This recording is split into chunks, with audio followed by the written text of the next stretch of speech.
Welcome back to the MVP podcast, the People's Show, where we talk about the most valuable players in the world of sports. My name is B-Man. I'm here with T and sauce dripping in the goddamn sauce. Boys, football. I'm going to talk about football.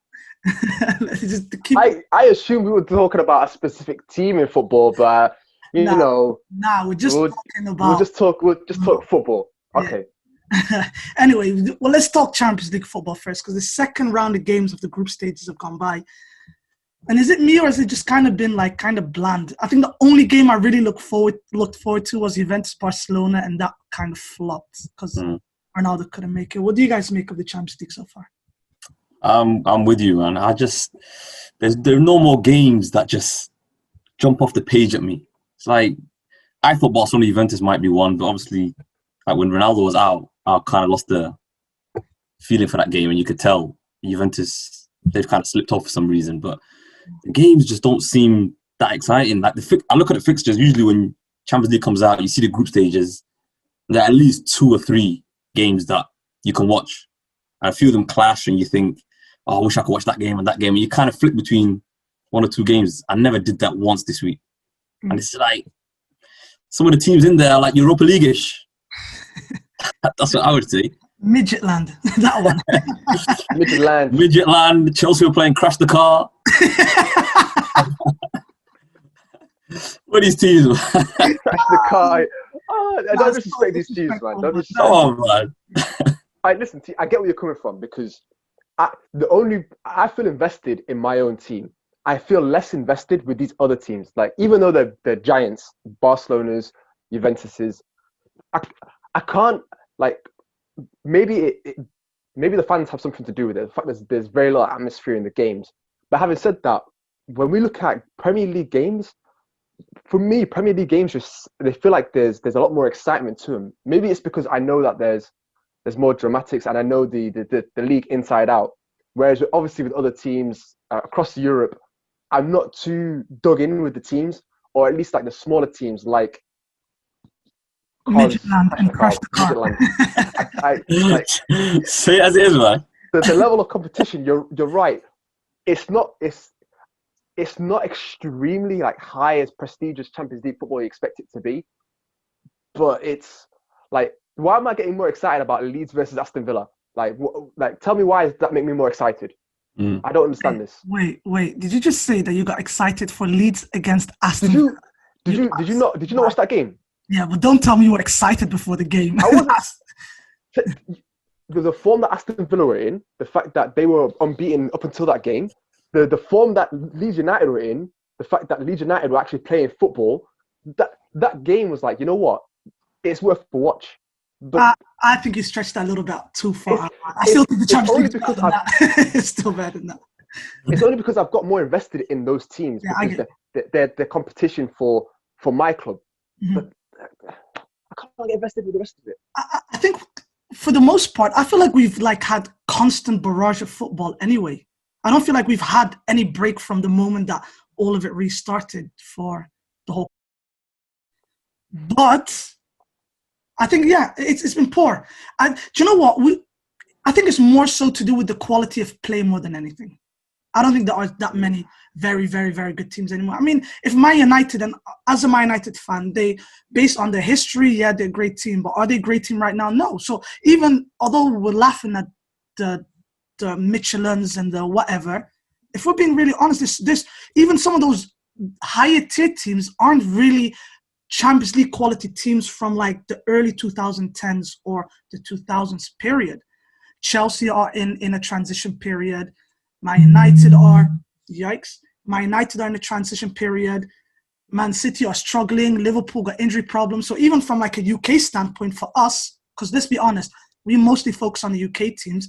Like this time around, we've been decimated. There's not a lot that we can do to watch them. Yeah, no, I agree that the top teams, I think a lot of them are declining. You call it some are in transition, some are declining. To me, like Real Madrid and Barcelona are in that declining stage because they're just not the teams that they used to be. They're not that exciting to watch anymore. You know, the El Clasico the other day, how many people were up for that, really? like who cared for that game when we'd get together and watch that game on a regular basis. Now it's just become another game. So because those two teams, a lot of people want to watch them outside of their own teams. So because they're declining, it's nobody wanted to check them out. Their games are not interesting anymore. So I think a lot of the top clubs are declining as well.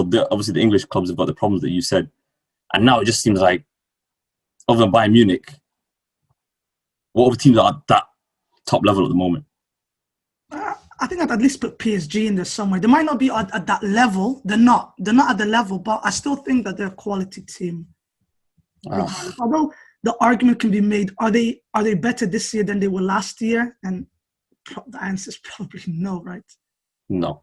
You know what? It's funny you mentioned about teams being in transition, because you look at a team like Real Madrid.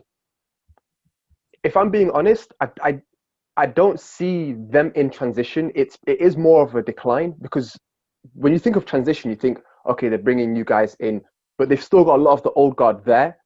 I think what's happened is, because of what's gone on with Corona and a lot of teams had to shut down, losing a lot of money, they've not had a chance to really invest.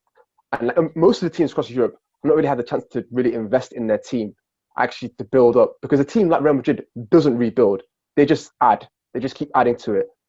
I think one of the few leagues that has managed to do some sort of adding to their teams is the Premier League. Premier League is probably the one that's spent the most money in this last transfer window.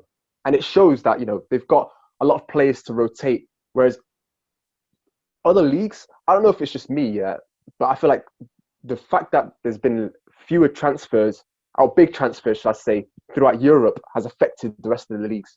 Look, can I just say, I'm clipping that for one of the clips. That was actually, I didn't even consider that at any point. That is such a good point to make.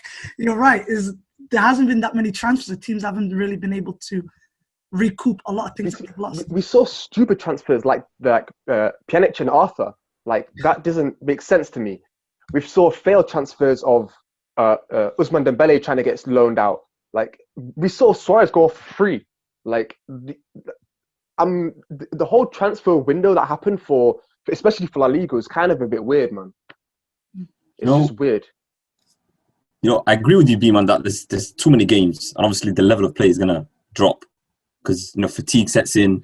There's a game now every 3 days, but that's not really my issue. My issue is the fixtures themselves are not that exciting.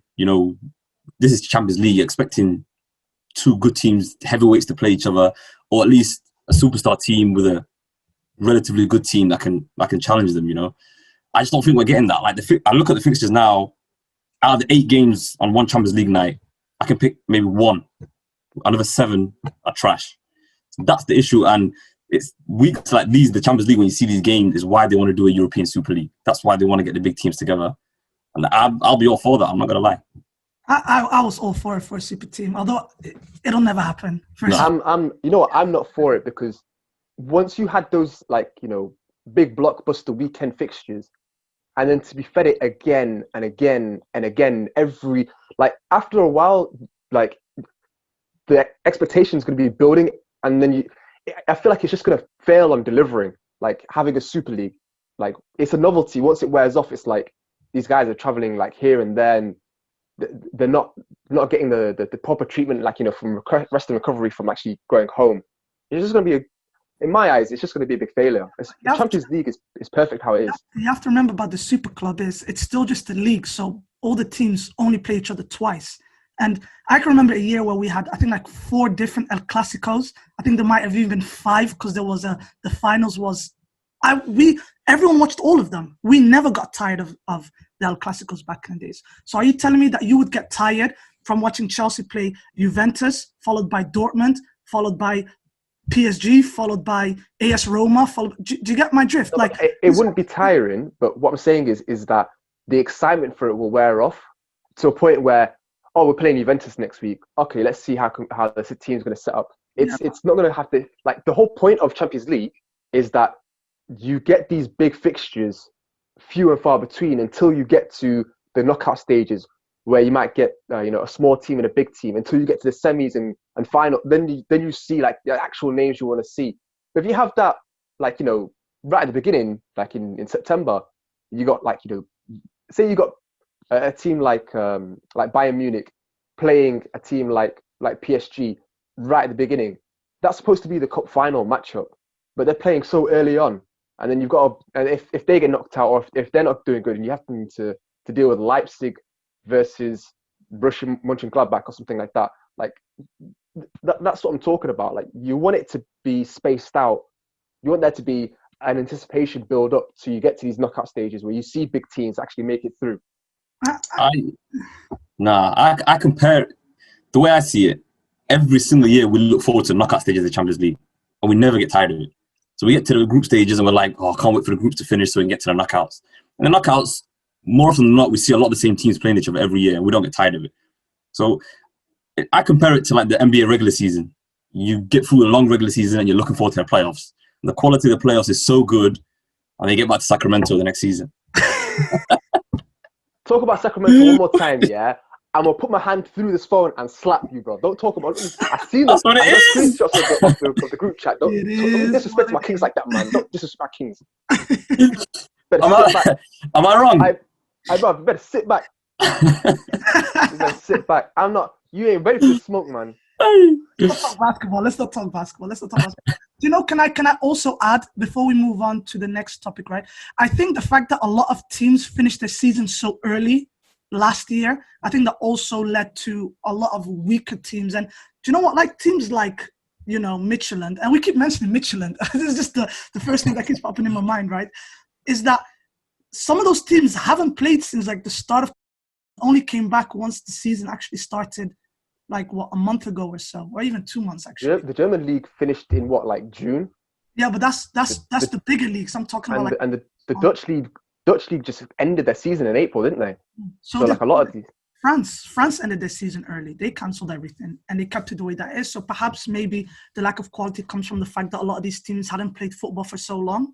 Maybe it's because at the time, a team that wasn't supposed to be up there just happened to have been up there and they ended the season. It's kind of like if the Premier League ended the season, Leicester would have been in the Champions League right now, right? And that would that have been the same as having, say, Chelsea in there? But I think Chelsea would have made it in there anyway. But do you get my drift? Like all I'm saying is, in regards to this conversation, it's like having a cake with icing on it. You don't want to have a cake of just pure icing. You need some substance in it. You need to get to that layer of the frosting ice. Like you can't just have just pure icing on a cake. You need to have some foundation to it. Tarek's point is that usually in previous years we've just had better groups compared to this year. Like there's too many games where you're kind of looking at the fixture list thinking, yeah, I'm not watching that. I'm not watching that. I'm not watching that. I'm not watching that. I'm not watching that. Do you know?